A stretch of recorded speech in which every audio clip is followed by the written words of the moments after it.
اعوذ باللہ من الشیطان الرجیم بسم اللہ الرحمن الرحیم السلام علیکم ورحمۃ اللہ وبرکاتہ۔ در شبستان ہیرا خلوت گزید، ہمارا معاملہ در حقیقت رسول اللہ صلی اللہ علیہ وآلہ وسلم سے دوری اور بات کا ہے۔ عشق کے تمام تر دعووں کے باوجود اگر آپ اپنے گریبان میں جھانکیں کہ ہمیں آن حضور صلی اللہ علیہ وآلہ وسلم سے کتنا تعلق ہے، تو اس کے لیے ایک بڑا آسان سا پیمانہ یہ ہے کہ ذرا سوچئے، اس 23 سالہ یا 22 سالہ جدوجہد کے 22 واقعات بھی آپ کو معلوم ہیں۔ ذرا چشم تصور سے آغاز کار کو ذہن میں لائیے۔ اللہ کا ایک بندہ جو اپنی ذاتی سیرت اور کردار کے اعتبار سے انسانیت کی معراج پر فائز ہے، اس نے اب تک جو زندگی بسر کی ہے وہ ایک بھرپور زندگی، انسانی زندگی ہے۔ کہیں کسی خانگاہ میں زندگی بسر نہیں کی، کہیں کسی پہاڑ کی کھو میں نہیں رہے، 40 برس بھرپور زندگی گزاری ہے۔ تجارتی قافلے شام جا رہے ہیں، وہاں سے آ رہے ہیں، اور اس میدان میں اپنی امانت اور دیانت کا لوہا منوایا ہے۔ شادی کی ہے، بھرپور عائلی زندگی بسر کی ہے، صاحب اولاد ہیں، لیکن 40 برس کی عمر کے آس پاس وقت آیا ہے تو طبیعت میں یکدم خلوت پسندی کا غلبہ ہو گیا، خلوت گزینی محبوب ہو گئی ہے۔ غار حرا میں کئی دن مراقبہ ہو رہا ہے۔ اس کے بارے میں حضرت عائشہ رضی اللہ تعالیٰ عنہ کی روایت ہے، ثم حبب الیہ الخلاء فکان یخلو بغار حراء یتحنث فیہ۔ تحنث عبادت کو کہتے ہیں۔ یہ عبادت کیا تھی؟ شارحین کہتے ہیں کان عبادہ التفکر والاعتبار، یعنی آپ صلی اللہ علیہ وآلہ وسلم کی یہ عبادت غور و فکر اور سوچ بچار تھی۔ سورۃ شعراء میں نقشہ کھینچا گیا ہے، وَكَذَلِكَ أَوْحَيْنَا إِلَيْكَ رُوحًا مِّنْ أَمْرِنَا مَا كُنْتَ تَدْرِي مَا الْكِتَابُ وَلَا الْإِيمَانُ وَلَٰكِنْ جَعَلْنَاهُ نُورًا نَّهْدِي بِهِ مَن نَّشَاءُ مِنْ عِبَادِنَا۔ سورۃ شعراء۔ اور اے نبی صلی اللہ علیہ وآلہ وسلم، اسی طرح ہم نے اپنے حکم سے ایک روح آپ کی طرف وحی کی ہے۔ آپ کو کچھ پتہ نہ تھا کہ کتاب کیا ہوتی ہے اور ایمان کیا ہوتا ہے، مگر اس روح کو ہم نے ایک روشنی بنا دیا جس سے ہم راہ دکھاتے ہیں اپنے بندوں میں سے جسے چاہتے ہیں۔ آپ صلی اللہ علیہ وآلہ وسلم کو معلوم نہ تھا کہ کتاب کسے کہتے ہیں، کسی آسمانی شریعت سے آپ واقف نہ تھے۔ ایمان اجمالاً تو نبی کو پیدائشی طور پر حاصل ہوتا ہے، لیکن تفصیلاً ایمان کیا ہے یہ ابھی آپ کو معلوم نہ تھا۔ اللہ تعالیٰ نے یہ سب پردے اٹھائے از روئے الفاظ قرآنی، وَوَجَدَكَ ضَالًّا فَہَدَىٰ، سورۃ ضحیٰ، اور آپ صلی اللہ علیہ وآلہ وسلم کے رب نے آپ کو تلاش حقیقت میں سرگردہ پایا تو آپ کو راہ دکھائی۔ غار حرا میں حضرت جبرائیل علیہ السلام تشریف لائے اور وحی کا آغاز ہوا۔ اقرأ بسم ربک الذی خلق، خلق الانسان من علق، اقرأ وربک الاکرم الذی علم بالقلم، علم الانسان ما لم یعلم، سورۃ علق۔ متعدد روایات سے معلوم ہوتا ہے کہ اس کے بعد ایک وقت گزرا ہے جس میں آن حضور صلی اللہ علیہ وآلہ وسلم کی تعلیم ہوئی ہے، اگرچہ ہم کو اس کی تفصیلات نہیں ملتی۔ آپ کی تعلیم ہماری سطح کی تعلیم نہیں ہے، الف با تا والی تعلیم نہیں ہے، لیکن تعلیم ہوئی ضرور ہے۔ قرآن حکیم کے الفاظ ہیں، علمہ شدید القویٰ، سورۃ نجم، اسے زبردست قوت والے نے تعلیم دی ہے۔ تکبیر رب کا حکم۔ پہلی وحی کے چند ماہ بعد دوسری وحی نازل ہوئی، یا ایھا المدثر قم فانذر وربک فکبر، سورۃ مدثر۔ اے لحاف میں لپٹ کر لیٹنے والے صلی اللہ علیہ وآلہ وسلم، اٹھو اور خبردار کرو اور اپنے رب کی بڑائی کا اعلان کرو۔ تکبیر رب یعنی لوگوں کو غفلت کے نتائج سے آگاہ کیجیے۔ خدا سے دوری کا جو انجام ہونے والا ہے اس سے خبردار کیجیے۔ آخرت کی منزل جو ہر شخص کے لیے آ کر رہنی ہے اس سے متنبہ کیجیے اور اپنے رب کی بڑائی بیان کیجیے۔ اپنے رب کی بڑائی کا اعلان کیجیے اور ربک فکبر کا لفظی ترجمہ ہوگا اور اپنے رب کو بڑا کیجیے۔ تصغیر کے معنی ہے کسی کو چھوٹا کر دینا اور تکبیر کے معنی ہے کسی کو بڑا کر دینا۔ رب کو بڑا کرو اس معنی میں کہ رب کی بڑائی مانی جائے۔ اپنی جگہ وہ بڑا ہے، لیکن یہاں نامعلوم کون کون ہیں جو اس کی بڑائی کو چیلنج کرتے ہیں کہ ہماری مرضی چلے گی، اس کی نہیں۔ ہماری پسند سے معاملہ طے ہوگا۔ ہم نہیں جانتے کہ رب کو کیا پسند ہے اور کیا ناپسند۔ حکومت ہماری ہے، ہم نہیں جانتے کہ رب کون ہے۔ جس طرح فرعون نے حضرت موسیٰ علیہ السلام کی دعوت کے جواب میں طنزاً پوچھا تھا وما رب العالمین، یہ کون ہوتے ہیں رب العالمین؟ اس طرح بالفعل تم اپنی پوری دنیا رب العالمین کو بھولے ہوئے ہیں، یہ اس کا انکار کیے ہوئے ہیں اور اپنی خدائی کی دعوے دار ہے۔ اس صورتحال کو بدل کر اپنے رب کو بڑا کیجیے، اس کی بڑائی منوائیے۔ حضرت مسیح علیہ السلام کا قول ہے، اے اللہ تیری مرضی جیسے آسمانوں پر پوری ہوتی ہے ویسے ہی زمین پر پوری ہو۔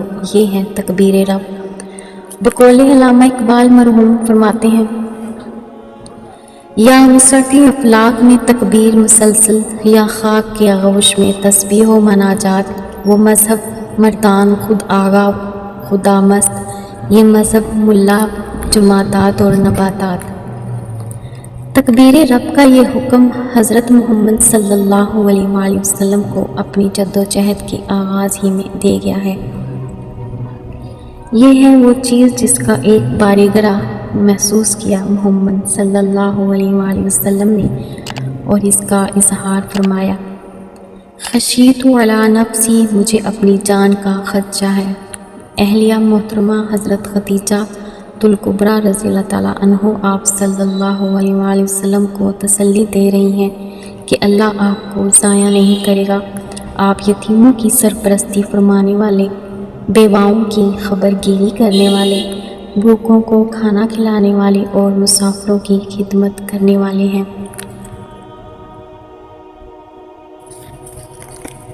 دعوت کے ابتدائی 3 برس۔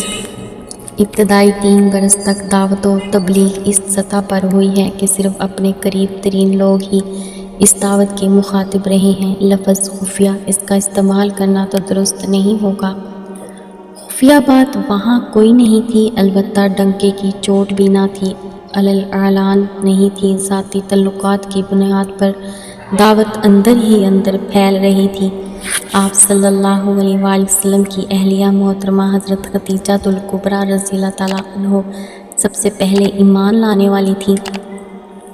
اسی طرح آپ صلی اللہ علیہ وآلہ وسلم کے قریب ترین دوست، جگری دوست حضرت ابوبکر صدیق رضی اللہ تعالیٰ عنہ اپنے ہی زیر تربیت اور زیر کفالت چچا زاد بھائی حضرت علی کرم اللہ وجہہ اور اپنے غلام حضرت زید بن حارثہ رضی اللہ تعالیٰ عنہ ایمان لائے۔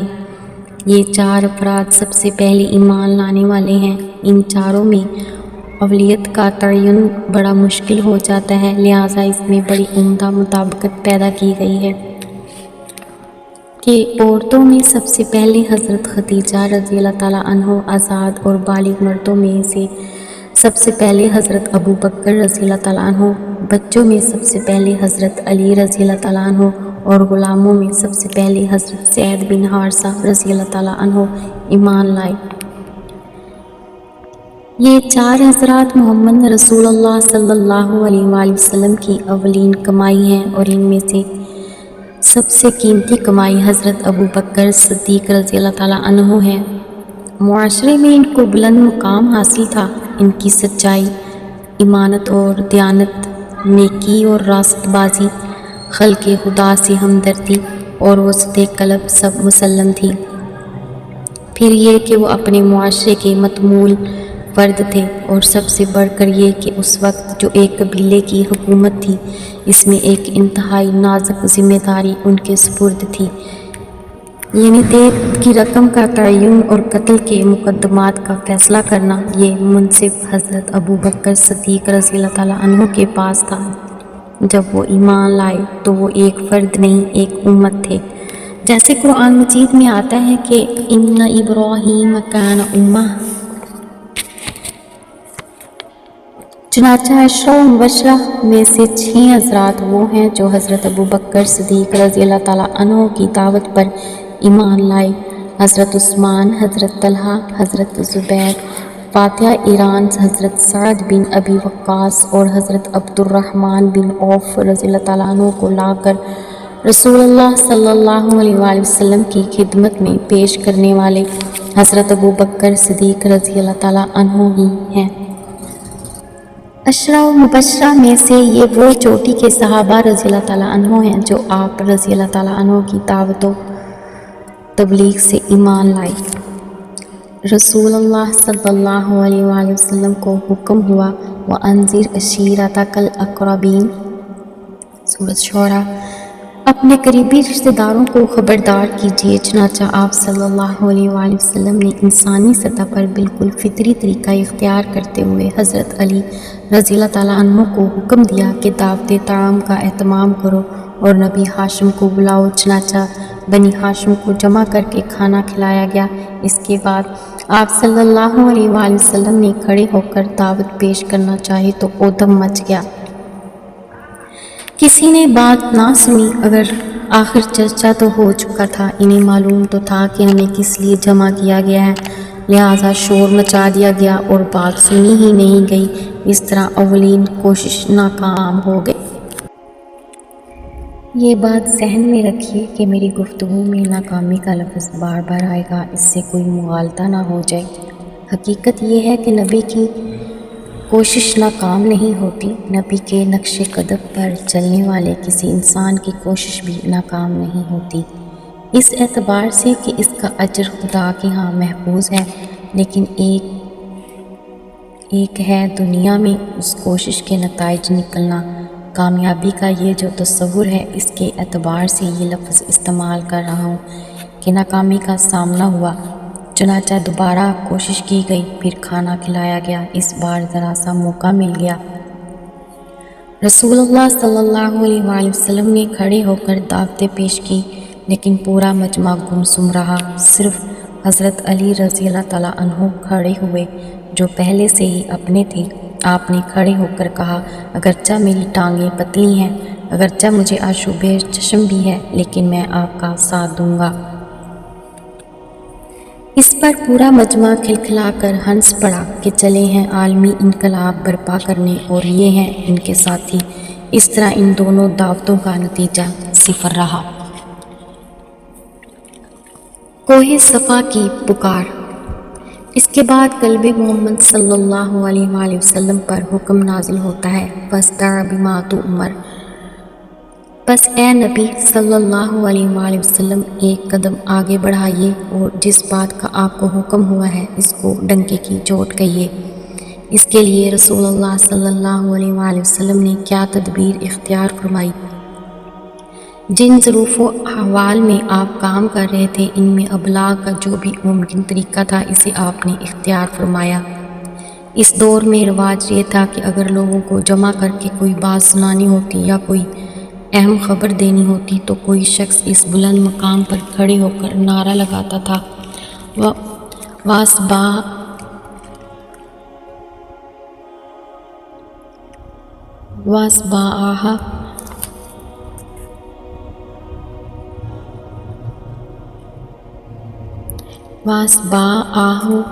اس زمانے میں خبر کیا ہوتی تھی کہ فلاں قبیلہ تم پر حملہ کرنے والا ہے، ہوشیار ہو جاؤ، اپنا بچاؤ کر لو۔ اور وہاں یہ رواج بھی تھا کہ وہ شخص بلند مقام پر کھڑے ہو کر چیختا تھا، اپنے کپڑے پھاڑ ڈالتا تھا اور مادرزاد برہنہ ہو جاتا تھا تاکہ جس تک آواز پہنچی ہو وہ بھی دیکھے تو صحیح کہ کوئی بات ہے، جو یہ شخص ننگا ہو کر کھڑا ہو گیا ہے، اسے نذیر آیا کہتے تھے۔ آپ صلی اللہ علیہ وآلہ وسلم نے بھی طریقہ وہی اختیار کیا، لیکن اس میں جو چیز شرم و حیا کے منافی تھی اس کو نکال دیا۔ آپ صلی اللہ علیہ وآلہ وسلم نے کوہ صفا پر کھڑے ہو کر نعرہ لگایا، وَأَصْبَحَ لوگ جمع ہوئے کہ نہ جانے کیا بات ہے۔ آپ صلی اللہ علیہ وآلہ وسلم نے دعوت پیش کی تو مجمع میں آپ صلی اللہ علیہ وآلہ وسلم کا چچا ابو لہب بول اٹھا، تبا لک لہٰذا جمعتنا، تمہارے ہاتھ ٹوٹ جائیں، کیا تم نے ہمیں اس کام کے لیے جمع کیا تھا؟ نقل کفر نباز شد، ہم بڑی مصروفیات اور مشاغل میں تھے، ہم سمجھے وقتاً کوئی بڑی اہم بات ہے۔ اس پر سورۃ اللہب نازل ہوئی، تبت یدا ابی لہب وتب، ٹوٹ گئے ہاتھ ابو لہب کے اور نامراد ہو گیا وہ، یعنی اسلام کی دعوت اور اشاعت کا راستہ روکنے کے لیے اس نے جتنا زور لگایا، اس میں وہ ناکام و نامراد ہوا۔ یہ بات مستقبل کی پیشین گوئی کے طور پر فرمائی گئی، لیکن فوری طور پر تو اس کے ہاتھ نہیں ٹوٹے تھے۔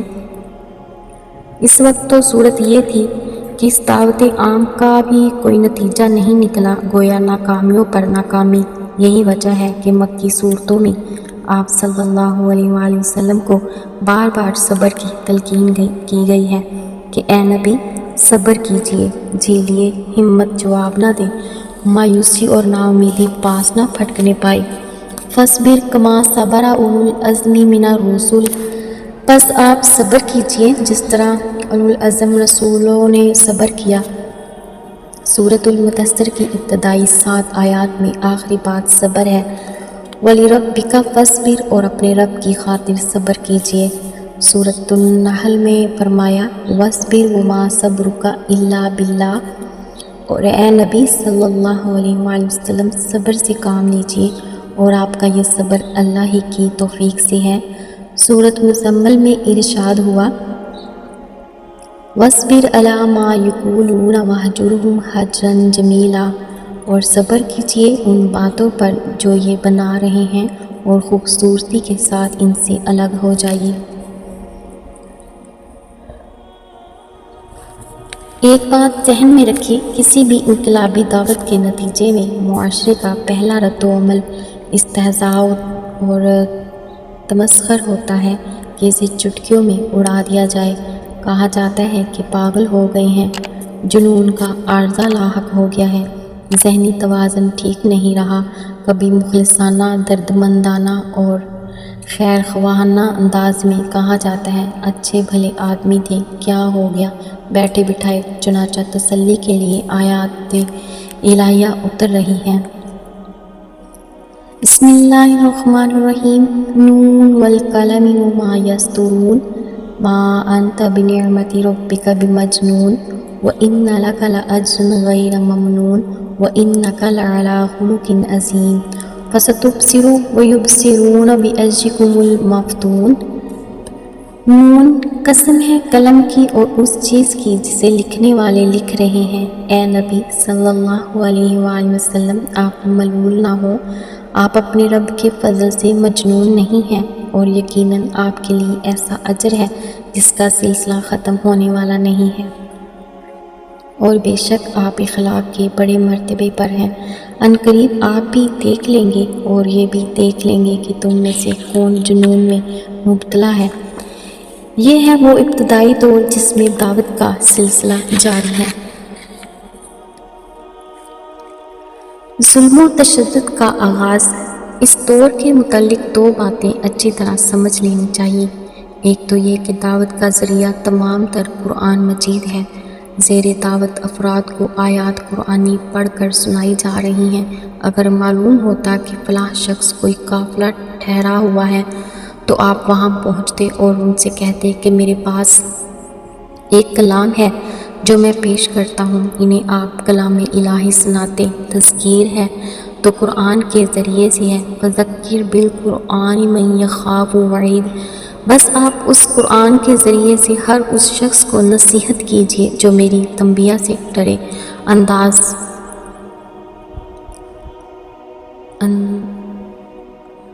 انصار ہو رہا ہے تو قرآن کے ذریعے سے رقم بھی ومن بلغ، اور یہ قرآن مجید مجھ پر وحی کیا گیا ہے تاکہ میں اس کے ذریعے سے تمہیں اور جس جس کو یہ پہنچے سب کو خبردار کرو۔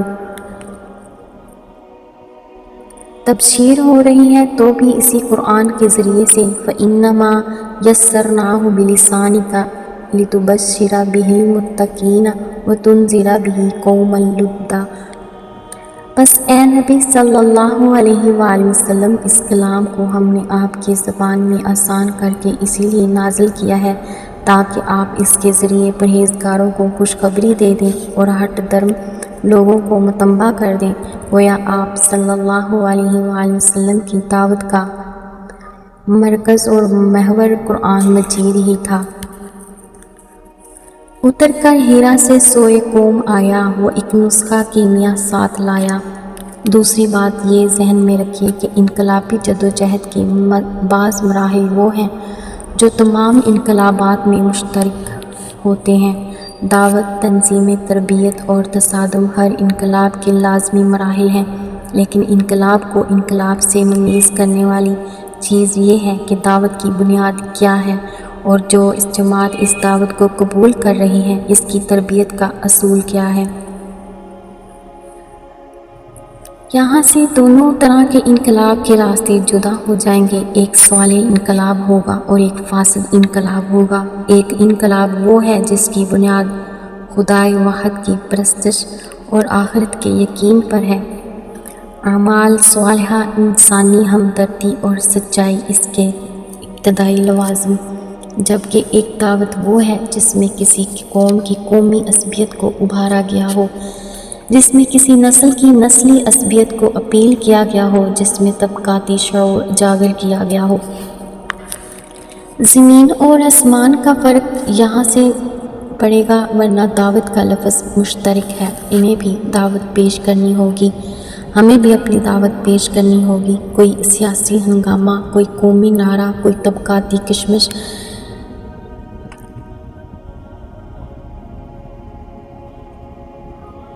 کوئی طبقاتی تیاری کرو، اپنے آپ کو رذائل اور ذمائم اخلاق سے پاک کرو اور اپنی زندگیوں کو محاسن و مکارم اخلاق سے مزین کرو۔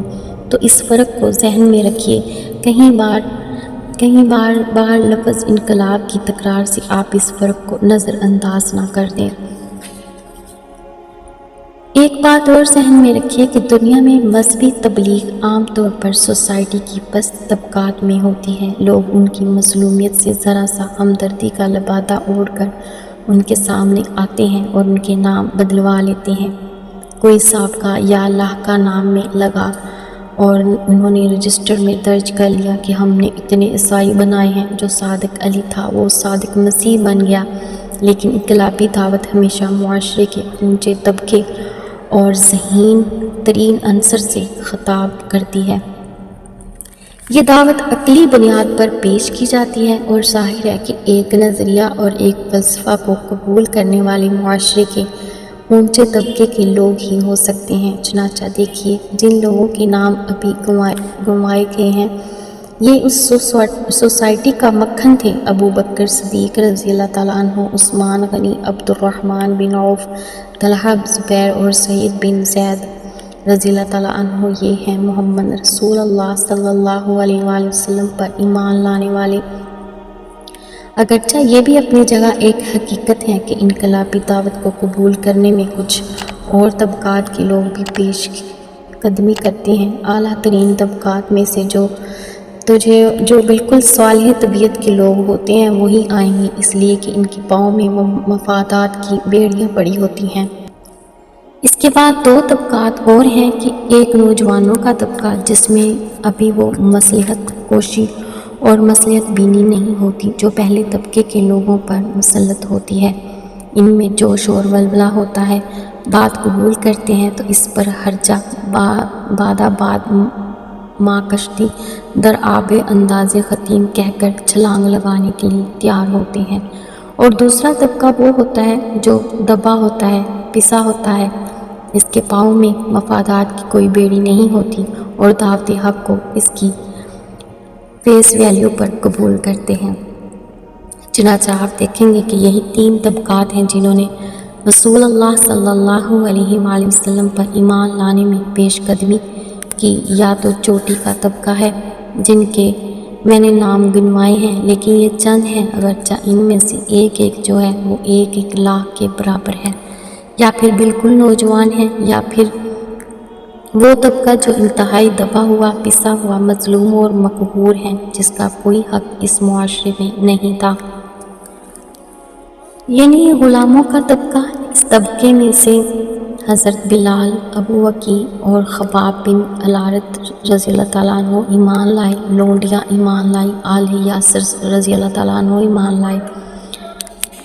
اس پر اس فاسد نظام کی طرف سے رد عمل کا اظہار ہوا ہے۔ پہلے سے قائم نظام جب یہ دیکھتا ہے کہ ہمارے استہزاء و تمسخر اور چٹکیوں میں اڑانے کی کوششوں سے وہ بات ختم نہیں ہوئی، یہ دعوت تو پیش قدمی کر رہی ہے، آگے بڑھ رہی ہے، تو اس کا یا تو غلام ہوتے ہیں یا نوجوان۔ چنانچہ خباب بن الارت رضی اللہ تعالیٰ عنہ کے لیے دہتے انگارے زمین پر بچھا دیے جاتے اور ننگی پیٹھ کر کے ان کو لٹا دیا جاتا کہ باز آؤ۔ بلال حبشی رضی اللہ تعالیٰ عنہ کو تپتی ہوئی سنگلاخ زمین پر لٹا کر سینے کے اوپر بھی بھاری پتھر رکھ دیا جاتا، کبھی گلے میں رسی ڈال کر اوباش نوجوانوں کے حوالے کر دیا جاتا کہ ان کو اوندے منہ مکے کی گلیوں میں گھسیٹتے جاؤ، لیکن ہر حال میں ان کی زبان سے یہی نکلتا، احد احد احد۔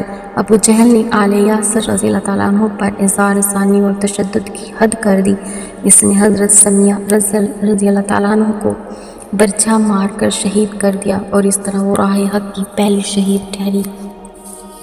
ان کا خون راہ حق میں بہنے والا سب سے پہلا کیا گیا کہ 4 جوان اونٹ لے کر ان کے ساتھ رسے باندھ دیے گئے اور رسول کے دوسرے سروں کے ساتھ حضرت یاسر اور رسوں کے دوسرے سروں کے ساتھ حضرت یاسر رضی اللہ تعالیٰ عنہ کے دونوں بازو اور ٹانگیں کس دی گئی، اور پھر ان اونٹوں کو ایک دم مخالف سمتوں میں دوڑا دیا گیا اور اس طرح ان کے جسم کے پرخچے اڑا گئے۔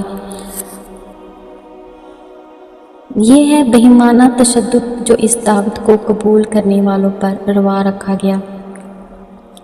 ان حالات میں نبی اکرم صلی اللہ علیہ وآلہ وسلم کے قلب مبارک پر کیا بیتتی ہوگی؟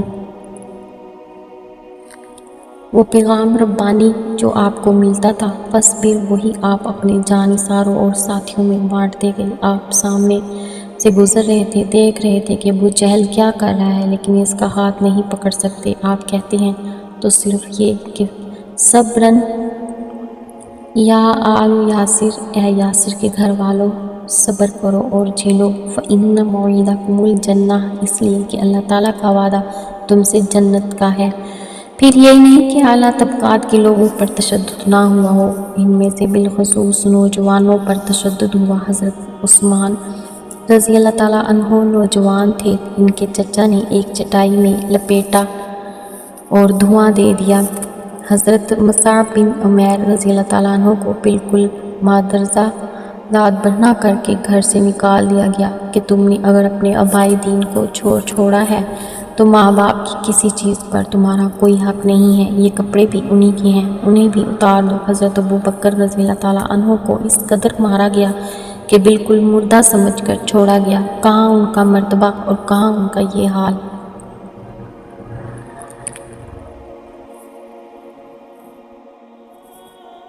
رسول اللہ صلی اللہ علیہ وآلہ وسلم کی ذات گرامی کو شخصی طور پر بھی اذائیں پہنچائی گئی۔ آپ صلی اللہ علیہ وآلہ وسلم خانہ کعبہ میں نماز پڑھ رہے تھے کہ ابو جہل نے عقبہ بن ابی معیط سے کہا کہ ذرا جاؤ ان کی خبر لو، اور اس بدبخت نے چادر کا پھندا بنا کر آپ صلی اللہ علیہ وآلہ وسلم کے گلے میں ڈال کر اسے اس طرح بل دیے کہ آپ کی آنکھیں ابل پڑیں۔ اسی طرح ایک مرتبہ آپ صلی اللہ علیہ وآلہ وسلم سجدے میں پڑے تھے کہ اسی عقبہ بن ابی معیط نے ابو جہل کے کہنے پر اونٹ کی غلاظت بھری اوجڑی لا کر آپ صلی اللہ علیہ وآلہ وسلم کے کاندھوں پر رکھ دی، جس کے بوجھ کی وجہ سے آپ صلی اللہ علیہ وآلہ وسلم سر نہ اٹھا پائے۔